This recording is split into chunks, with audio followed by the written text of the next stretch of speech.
Time for the press now. Alitza Gadeva is with us, and she's starting with a story that went rather under the radar this weekend. This is Afghanistan's Taliban government reaching a prisoner swap deal with US envoys, Alitza. That's right, Stuart. The LA Times here reports that a deal has been reached between US envoys and Taliban officials. The meeting happened in Kabul, but we really don't have much details around it. We don't know how many people are held or were held in each country. But the Taliban released a statement saying that the talks were held to, quote, develop bilateral relations between the two countries. Radio Free Europe here, however, reminds us why this might not be such a good idea. The title of this article here reads, Afghan children in Pakistan fear Taliban schools if forced home. The article says that many families that were forced to return to Afghanistan cannot enroll their children to school, so the children are forced to stay at home and they don't get any education. The paper says that the Taliban regime is waging a war on all forms of modern secular education and is instead promoting radical religious instruction.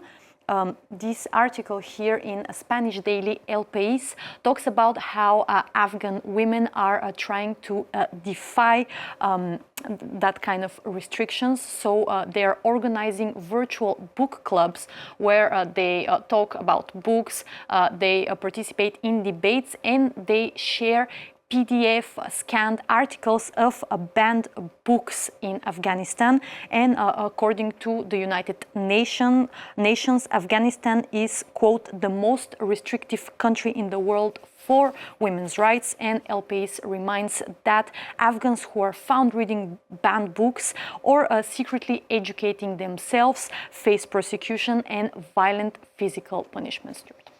Let's take you back to Spain to find out what the papers are saying about those massive pro-Palestinian protests cutting the Vuelta cycling event short. What have you found?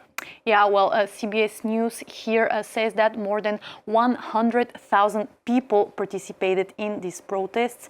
And let's take a look at this picture of riot police clashing with protesters. El País says that there were more than 1,500 police forces that were present. And although there were no major incidents, the protests sparked a big political debate.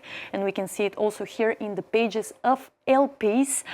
Separating sports and politics, a bad idea, reads the headline of this opinion piece here. It says that what we've witnessed these past few days is an effort to isolate protests from the competition, but history shows that dividing the two is impossible.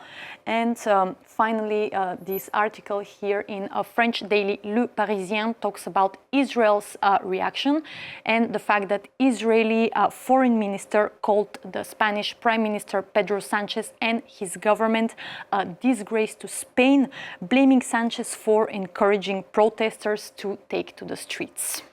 And finally, pro-Palestinian slogans also marked the Emmy Awards. We told you about those a few minutes ago. The breakout star Hannah Einbender made a statement while receiving her award, didn't she? That's right, Stuart. So she won an Emmy for Outstanding Supporting Actress for her role in the Netflix series Hacks. And during her acceptance speech, she said, quote, "Go Birds, F ICE and Free Palestine." And backstage, she expanded a bit on her statement, saying that as a Jewish person herself, she feels that Jewish people need to be distinguished from the state of Israel. And she also added that Palestine is an issue that's very close to her heart. And Variety magazine here reports on another political topic, although different. Stephen Colbert's presence at the Emmy Awards. He was presenting the Emmys and he is also a late night host. and he used the occasion to joke about his late show being shockingly cancelled by CBS News earlier this year, and he asked if anyone was hiring, and he even gave his CV to Harrison Ford. Nice, why not? Nice move. And finally, of course, we need to mention Owen Cooper. We've been talking about him, but I want to show you what the Wrap here said.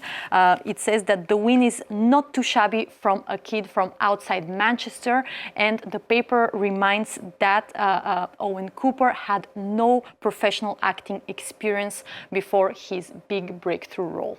That is incredible. 15 years. Can you imagine winning an Emmy at the age of 15? Feel a bit bad. What a star, Owen Cooper.